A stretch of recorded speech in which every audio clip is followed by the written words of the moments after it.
Linda, show us some important bony landmarks on the anterior chest. Sure.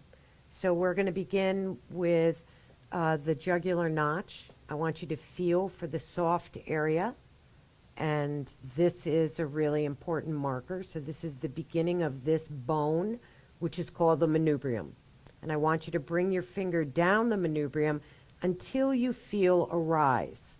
When you feel a rise, that's a really important landmark. It's so important that we've named 3 different names for it. It's called the manubrial sternal junction, it's called the sternal angle, and it's also called the angle of Lewis that we actually refer to as Louis. So why is it important? That's really important because that's your marker for the second rib. So find the jugular notch, come down. At the angle of Louis, you're going to feel a bone. That is your second rib. Below it is your second intercostal space. Third rib, third intercostal space, etc. This is the body of the sternum that ends in the xiphoid process. Can you always feel the xiphoid process? Not always. If somebody has extreme musculature, it's difficult to feel, but you can always feel this costal margin. Remember, costal means rib, so this is your costal margin. And it's important to note when you look at the costal margin, the angle right here. That angle should always be less than 90 degrees. There's also some other landmarks that we want to talk about when we look at the chest. One of them would be this line. Remember, this bone is the clavicle. We're going to take that clavicle and we're going to divide it in half. And that will be the mid-clavicular line. Similarly, if I took the sternum and I divided that in half, I would call it the mid-sternal line. And these will be really important features later on when we listen to heart and lung sounds. Are there any important vertical lines in the axilla? Yes, so we also need to be able to define where things are in space, and we're going to use these lines and we're going to term them, anterior axillary line, mid-axillary line, and posterior axillary line. Can you feel the anterior axillary line? Well, you can feel from the musculature coming down.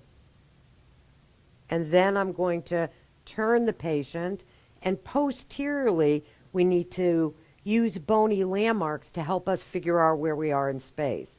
And so this bone, obviously we know this bone is called the scapula. And we want to know some borders about it. So we have the superior border and we have the inferior border. Why do I care about the inferior border? Is that when I feel the inferior border, I know that the inferior border is approximating the 7th rib. So I know where I am in space. Similarly, I'm going to have to know where lungs are divided. So I'm going to have to use this area. So we know that this is the vertebral line. And if I drew a line down the middle, that would be the mid-vertebral line. I'm going to take my patient and I'm going to bend the patient's head forward. Can you see that there's a bump there? That bump corresponds typically with C7. So the 7th cervical vertebrae. And what is it called? The 7th cervical vertebrae?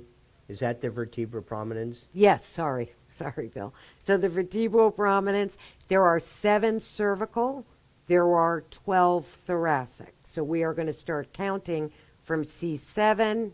We're going to count down T1. We're going to count down T2. And we're going to count down to T3. At T3, this is a really important landmark because this is where the lungs are going to be divided. Can you see the line I'm making? So it's an oblique line. So the lungs are going to be divided into upper lobes and lower lobes by this oblique right and left fissure that separates upper lobe from lower lobe. We've now drawn the lungs and the lines of pleural reflection. And Linda, can you show us how these markings are used to do a chest exam? Sure. We begin by understanding there's 5 lobes to the lung. There are 3 on the right and there are 2 on the left. And the lungs rise 1 inch above the inner 1/3 of the clavicle. So again, the lungs rise anteriorly 1 inch above the inner 1/3 of the clavicle, And then you can see that we have a marking drawn here. This is divide upper lobe from middle lobe. So we use the angle of Louis marking again, which is your second rib underneath the second intercostal space, third rib, etc., until I get to the fourth rib.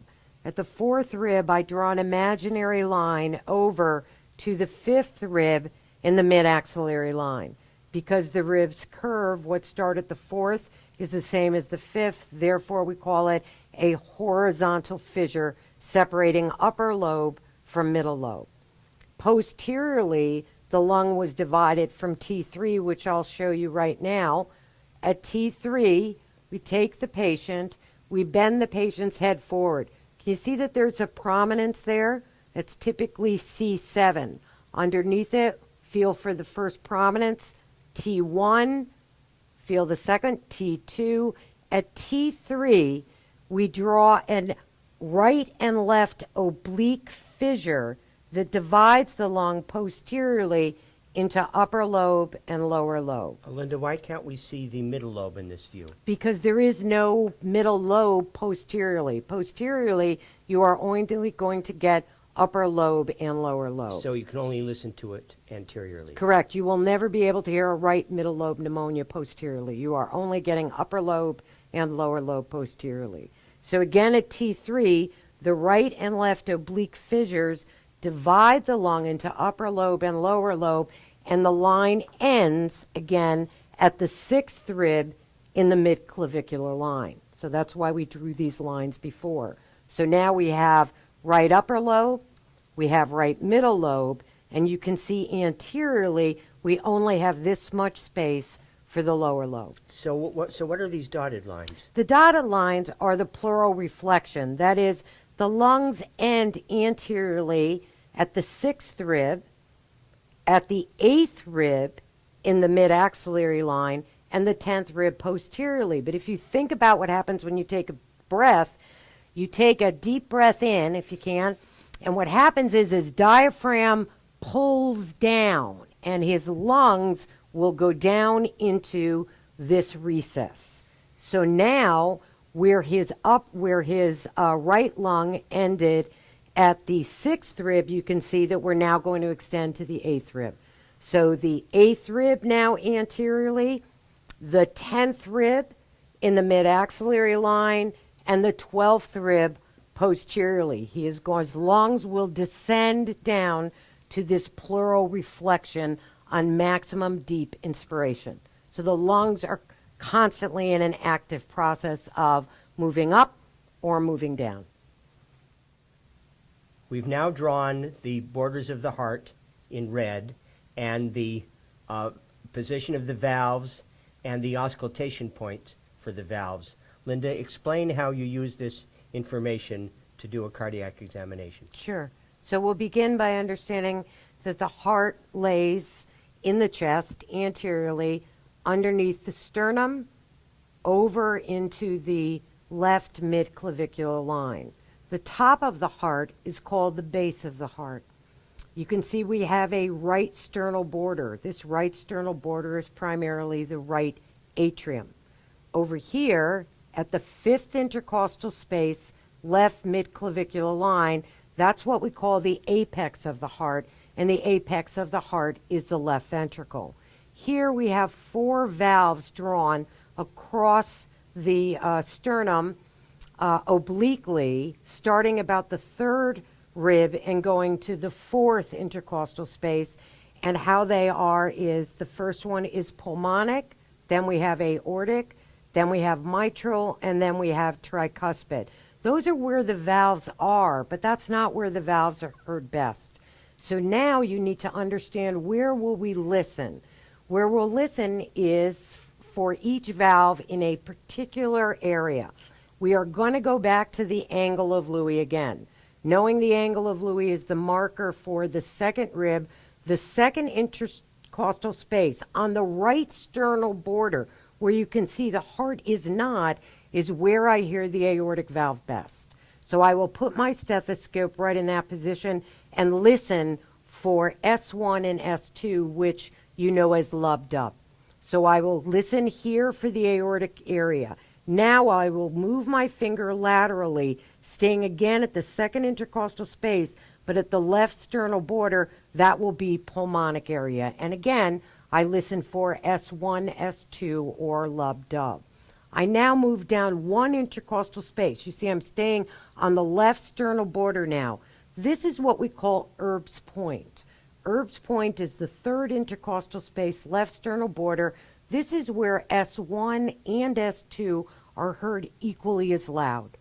I go down one more intercostal space, so now I am in the fourth intercostal space, left sternal border. This is the tricuspid valve. Again, listening for S1 and S2.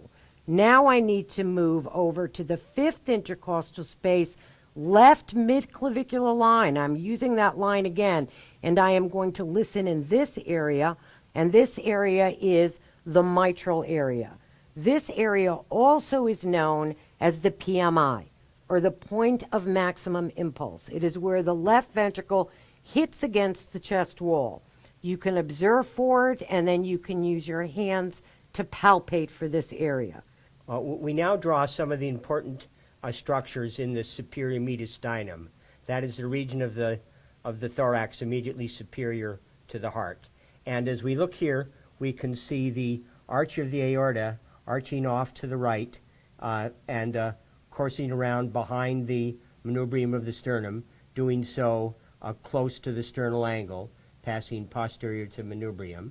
And then we also draw the pulmonary trunk headed to the left and then dividing into the right and left pulmonary trunks, and then further dividing into the lobar arteries, 3 on the right and 2 on the left, as we've discussed. In the midline here, we draw the tracheal rings, and then for reasons of clarity here, we've continued the trachea as a single line in the midline here. We can see it dividing into a right and left mainstem bronchus, and we note here that the right mainstem bronchus is shorter, straighter, and more vertical than the one on the left.